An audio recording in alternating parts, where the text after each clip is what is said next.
G'day, welcome to today's episode. We are talking about what not to do, mistakes to avoid if you are just starting out with your fitness and goals, or even if you're just not reaching your goals. So you've been doing it for a little while, so like a year or two, and you haven't been able to reach your own personal goals that you are trying to achieve.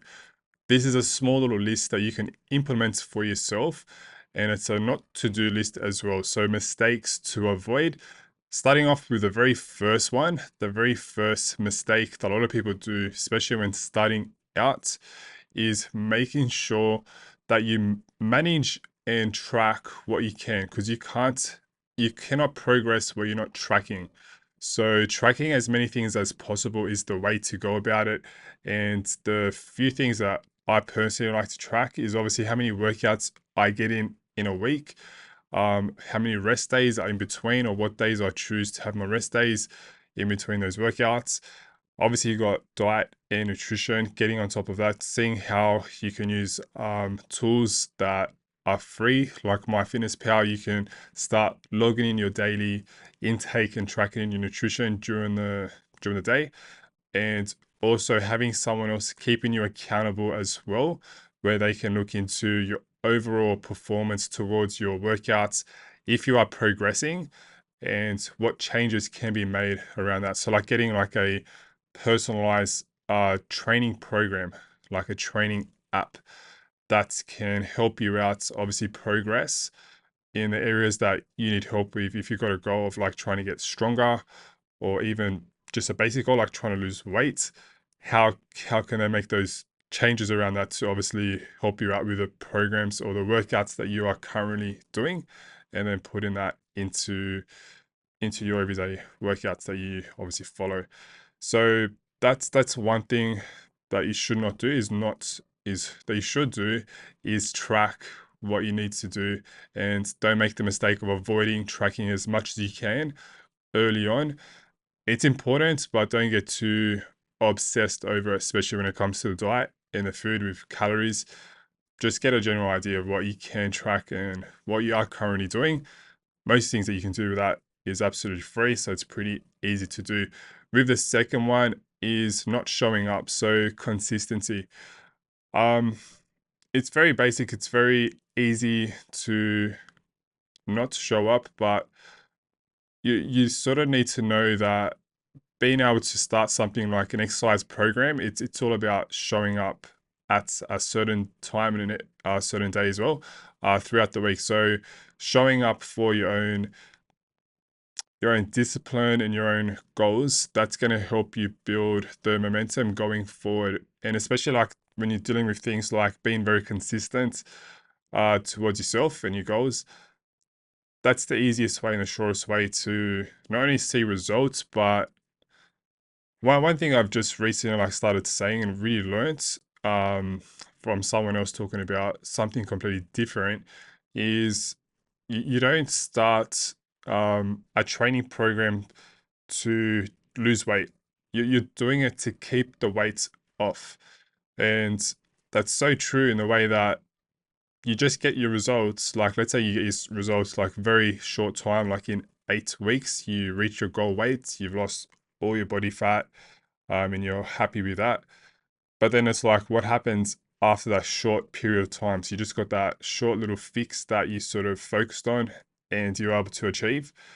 But the next thing after that, you sort of like you want to keep it off. So people say like, trying to hit your maintenance, or you're happy where you're at and you're not sort of looking at new goals.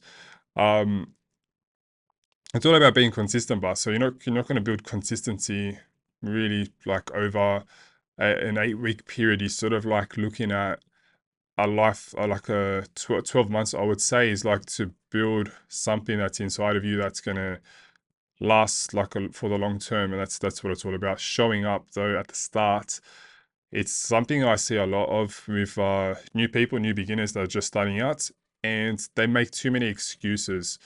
And most of the time, I make sure like to just get on top of them and to sort of restructure that little inner voice in the head that sort of has been listening to those excuses. And that's one of the best investments that you can make is to have someone there with you along the way that forces you to show up. Like that's all you need to do. If you go into the gym, just show up to the gym. If you're going to go for a walk, just get the walking shoes on, get outside and get walking. Like show up to doing that task. It's more than 50% of the battle is just actually being there, just joining the class. If you go into a class, if you sort of taken up a new hobby, just get yourself there. That's the hardest part. And even like with people that have been doing it for such a long time, with my own experience, it still is the hardest thing, is just having done so many things like throughout the day and then thinking, I now have to go for a swim, which was me last night. After finishing my very last client, I was like in two minds, and I still forced myself literally just to get there. And as soon as I was there, I was happy with myself to just show up. So that's a key thing, is building consistency by allowing yourself to break out of the old patterns or the old habits of what you're sort of listening to. So that's the thing. Going off that one, the other one is very common as well, is not asking for help. For myself, I've never had a problem asking for help, so that's not something I guess I've experienced a lot of. I'm always happy to ask for help. Even now, I'm always looking for new ideas, new ways to do things better and do things differently.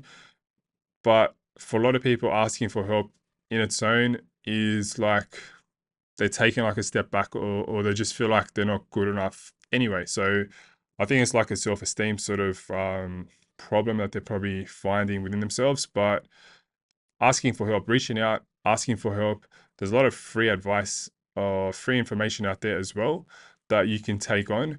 But investing in someone that's going to be with you throughout the whole way. So if you've been stuck at a sort of certain level and you don't know how to get to the next level, and it's sort of taking you such a long time, the time would be so much more shorter, and you will save yourself making all those mistakes that you probably are currently making by just asking for someone that's been there and done that. That's another important thing as well. Don't just ask help from anyone.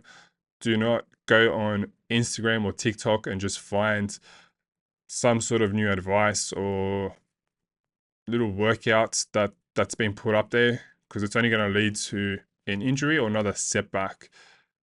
So you need to find the right person that has the right experience and the care to look after you and sort of get you to where you want to get to. That to me is what I currently do, obviously, but I've got no problem asking for help. So in all areas of my life, I'm happy to ask for help for my mental health, my physical health, nutrition. Um, yeah, I'm more than happy to just take on as much knowledge from professionals out there that obviously are happy to and care to help me out. But it's obviously the downside is always the investment. So starting anything, asking for help is always, what is the investment involved? If it falls within your reach of starting with that, then yeah, definitely go for it. That's another mistake to avoid, is not asking for help. Save yourself the time. The next one is a very common one. Is actually why even making this podcast, this episode. It's just from a very brand new clients that I started with, but it's so common what mistake he has made. And I only had one small conversation with him.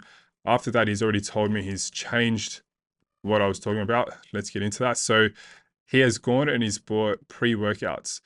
Now, buying too much at the start of starting, like you just signed up at the gym and you've gone out and you've bought all the supplements, all the protein shakes, wrist wraps, belts, weightlifting belt. You're just buying way too much too soon, and it's not needed. Like a lot of those things, you just don't need to work on the second point we made today of just showing up. So just start with that, and if you struggle with that, well, it's probably some sort of mental barriers that you have within yourself. There's no such thing as taking a pre-workout, which, let's talk about pre-workouts. Most of them are full of a very cheap ingredients, which gives people a bit of an effect, and they feel like this is the thing that I need to stick by. to just get themselves motivated to doing a workout. Now, that is beyond pathetic to me that you don't, like, someone doesn't know how to motivate themselves no matter what they're going through to complete and do a workout, where you think taking some sort of substance like a pre-workout. He was using I think it's OxyShred, and this client I was talking about, and he said he's used it previously and he's lost so much weight. It's really helped him out. And I just told him, like, you don't actually need that. You just, if you want to take anything, take caffeine. Take take caffeine. All of them are loaded with caffeine. Take a short black. Have a cup of coffee before you work out. It's such an old school thing to do, and yet somehow we're taking like all these substances which are only full of caffeine. They're absolutely loaded with caffeine. So that's the only way you're really getting effect from is that little bit of a boost that you feel like, this is what I need. It's only through having, like, they're actually really loaded as well. A lot of them like have, like, you're still taking this OxyShred, and it's like taking 3 cups of black coffee. So you can imagine how much caffeine that really is inside one little shot of that in a little container. It's like you're looking at $80. Why on earth would you need that? You don't need that. When you're starting off, start simple, keep it very, very simple for yourself. Don't worry about having or needing all these other things to help you out, because you just don't need it. It's such a waste of money, it's a waste of time getting yourself to these supplement shops and having to think you need that. It's a form of delusion, if is actually what it is. You don't need anything to take anything to get yourself motivated to go and walk in a gym and do your own workout. It comes from within. So that's coming from myself, having trained since a very young age. I don't take anything. The only thing I do take now, funny enough, is a cup of coffee. And sometimes I don't have time, or I just don't care about taking it. I just get myself to the gym, get the workout done. So yeah, it just makes absolute no sense. And once I spoke to this client, he's on nothing now. He just goes, he takes his cup of coffee in the morning. Well, he said the side effects as well from taking this. So that's the downside. We can talk about that forever. But today I'm here today. I ran here today to make this podcast based on the mistakes to avoid. And it's from that one conversation I had with this new client. And he's completely changed. He's thrown out his OxyShred. He's sticking to his 1 cup of coffee throughout the day. And that's it. Just keeping it simple. You don't need to have anything before a workout. But I don't know where or how that sort of came upon new people. We're talking about beginners that don't even step foot into any sort of training environment, and yet they're happy to step foot in a supplement store and smash out $200 worth of supplements just to think that's what they need to do a workout. No such thing. It's complete bullshit. You don't need that.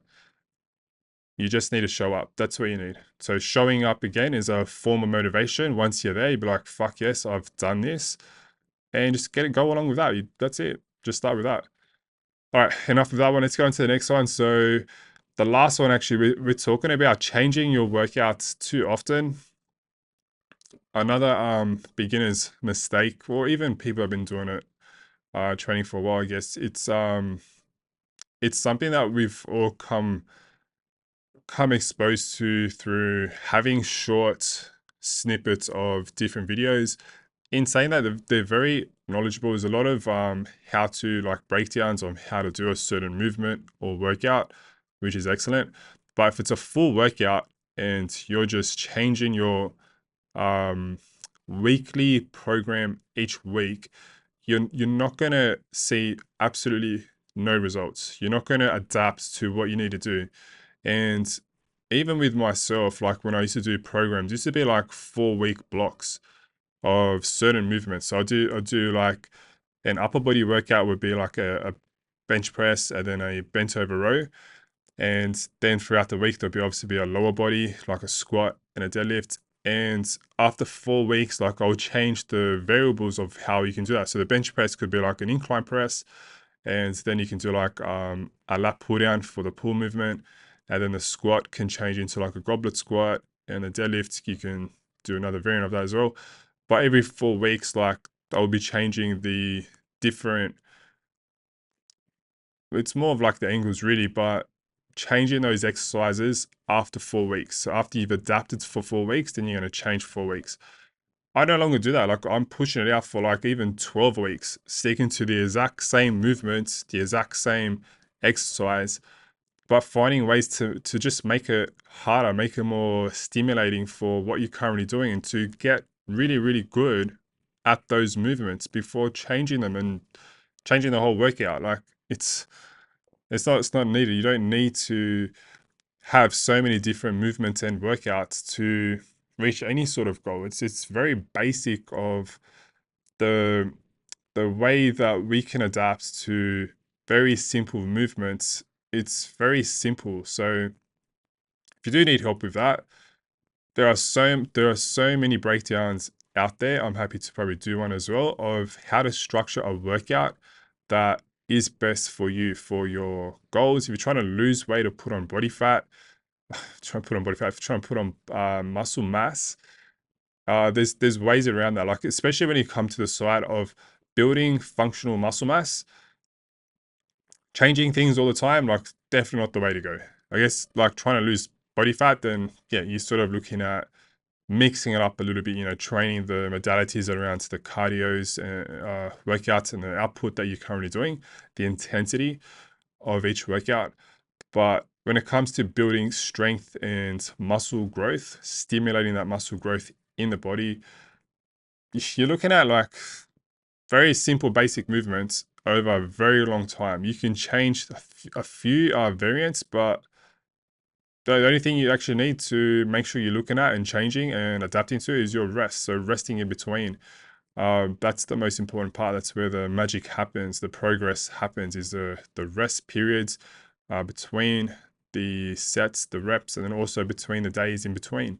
So that's important as well. But the whole workouts, like it's basically all pretty much the same thing, unless you get an injury.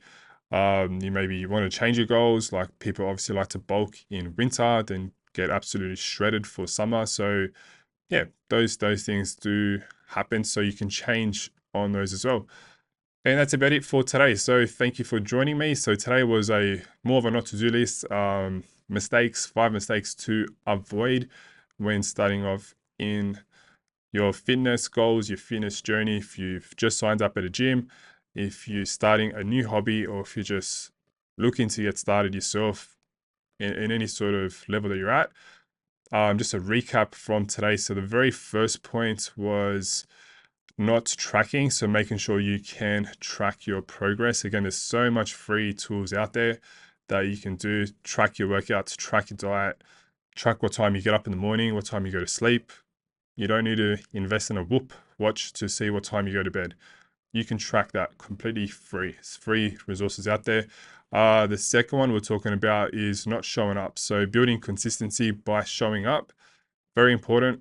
And that beats the third point, obviously, the third point was not asking for help. So get out there, get over your ego. Most people just have too much ego and feel like you can ask for help. So that's very important. Then the fourth one was buying too much shit too soon. You don't need to buy all that shit. You don't need it. I don't take any of that stuff.